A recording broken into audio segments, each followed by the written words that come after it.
The next big wave in AI-generated video has arrived. This is Gemini Omni. And the part that really matters for me isn't just the video generation, is that you can now edit AI video through conversation. So you can change the camera angle, you can swap characters in and out of a scene, you can move somebody to a different environment, and each edit builds on the last one, so you're not starting over from scratch each and every time. And that's genuinely kind of different from how every other AI video tool has worked up to this point. So you already know what the pain point has been with AI video. You prompt, you generate, you get something close but not quite right, and then you have to reprompt from scratch and hope that the next version lands better than before. It's a loop that burns a lot of time, and the model really has no memory of what you already built. That's been the ceiling so far for tools like Sora, Kling, Seedance. They're all strong at generating clips, but none of them really offer that deep editing layer on top of it. So Google's bet with Omni is that the iteration speed matters more to people than the raw generation quality in isolation. And they've built the editing model as the core feature, not just the generation. And so that's kind of a different priority call than everyone else in the space has made. And I think it's worth paying attention to. Now, if you remember where Veo 3.1 started with text or images, Omni takes basically whatever you have, whether that's a photo you shot on your phone or an existing clip, an audio file even, or a written description, whatever combination of those types of artifacts, Omni can animate it with realistic motion. So you could just take an avatar image of yourself and turn it into an animated one, similar to a tool like a HeyGen or an Acool. In fact, in the demo that Google showed,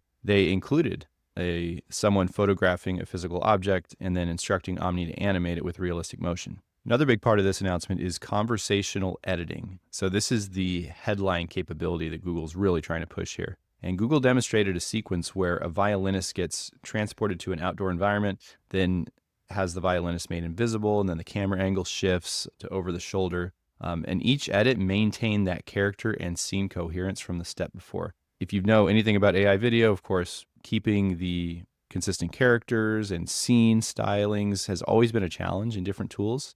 And we've just kind of been waiting for these tools to improve on their own and become more and more consistent. There used to be a bunch of little tricks you had to do with your image to video to ensure that consistency was in place. With Omni, it's going to take that to another level and help you out significantly in that regard. And so if you think about it, Omni's approach is more like working within a conversation thread where the model remembers what's already built. And that's really useful. Now, of course, Omni is built on Gemini's existing reasoning foundation rather than being a standalone video model itself.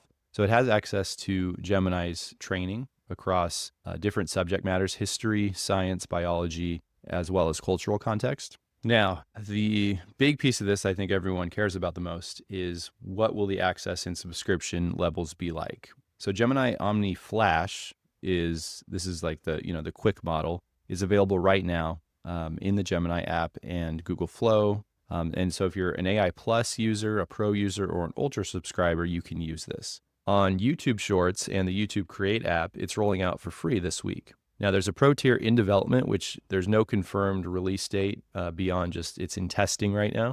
But the early reports from people who got pre-launch access are noting that the 2 video generation prompts consumed 86% of their daily quota as Pro users. So it's very, very, very compute heavy, even at the Flash tier, which is usually going to be the lighter one. Now, I think from a competitive standpoint, it'll be interesting to see what OpenAI and others, how they react to this, because OpenAI did shut down the Sora app for consumers on April 29th. And that was probably the biggest branded competitor to Gemini's products in that consumer space. Now, there's also Seedance 2.0, which is fantastic, and Kling has kind of quietly crept up and become maybe the king in some respects of that consumer video landscape. I know we see a lot of UGC ads, a lot of meta content is generated via Kling.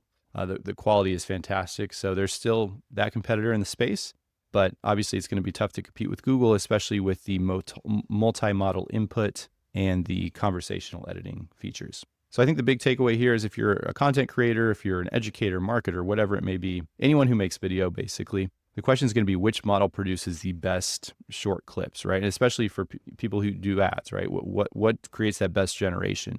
Like I said, Kling is still maybe one of the best for that type of content. But if the workflows are improved and you can get that output that you want from simpler prompts, people are obviously going to be switching to that, right? They're going to want simplicity. They're going to want a more streamlined process for content creation.